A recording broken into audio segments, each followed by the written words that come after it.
Mata publik fokus pada Barcelona. Klub itu sedang sakit karena terjepit hutang. Barcelona sampai-sampai harus menjual tak sedikit asetnya. Namun jauh sebelum itu Real Madrid juga pernah merasakan hal yang sama. Sekitar akhir tahun 1990-an, rival Barcelona itu pernah terjepit hutang. Bahkan, Los Merengues harus menjual tak sedikit asetnya. Bagaimana kisahnya? Era Presiden Lorenzo Sanz di Real Madrid berakhir.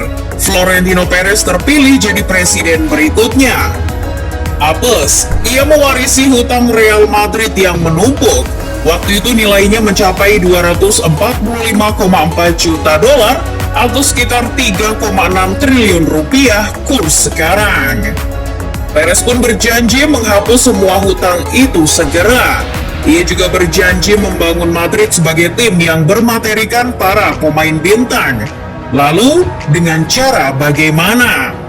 Ternyata Perez melakukannya dengan menjual aset mereka, yakni tempat latihan yang bernama Ciudad Deportiva.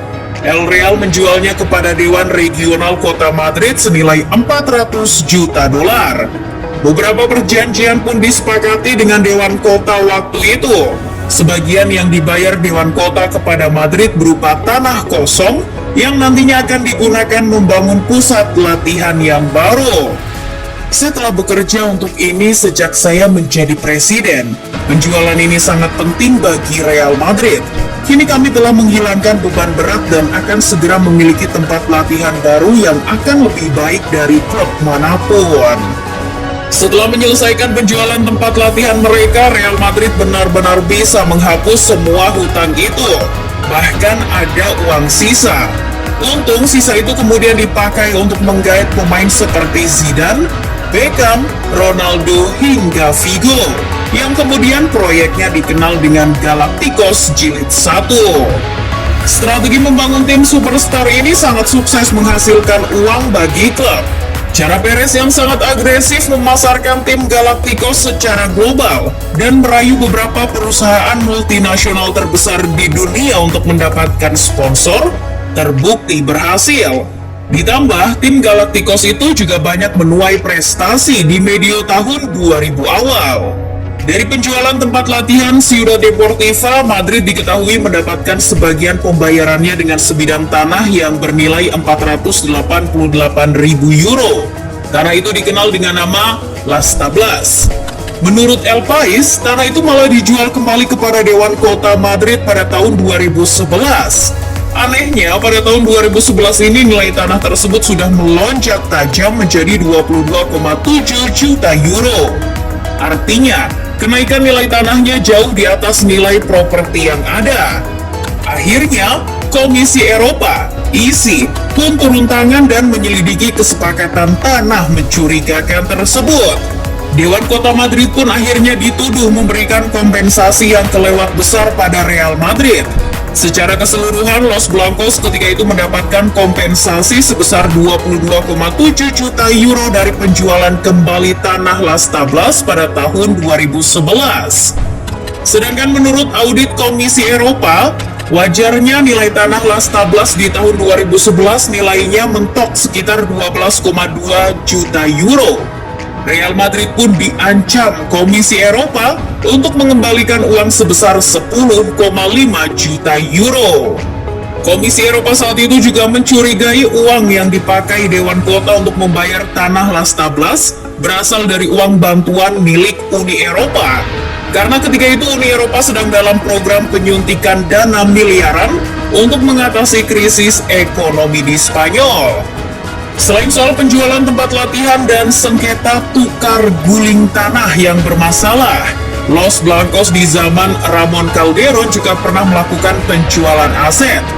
Betul, bahwa era Perez berkuasa, kebijakan ekonominya membuat El Real kembali stabil, keuangan oke dan prestasi terangkat. Namun ketika Perez lengser dan digantikan Ramon Calderón, keuangan Real Madrid kembali goyang. Perkaranya, Calderón meniru cara Perez. Ia menghamburkan uang untuk membeli pemain bintang, padahal Calderón tidak secerdas Perez. Maka dari itu hutang Madrid pun kembali tumbuh secara signifikan di zaman Calderon. Masalah keuangan itu akhirnya perlahan berkurang pada tahun 2006. Calderon ketika itu menyiasatinya dengan menandatangani kontrak hak siar televisi dengan pihak Media Pro senilai 1,1 miliar euro. Hak siar Real Madrid dijual 100% kepada Media Pro selama 7 tahun hingga tahun 2013. Selain menjual hak siar televisinya, Madrid juga pernah berhutang untuk menutupi pengeluarannya yang tinggi di zaman Perez Jilid 2 berkuasa. Menurut Guardian, Madrid mengalami masalah pembengkakan keuangan.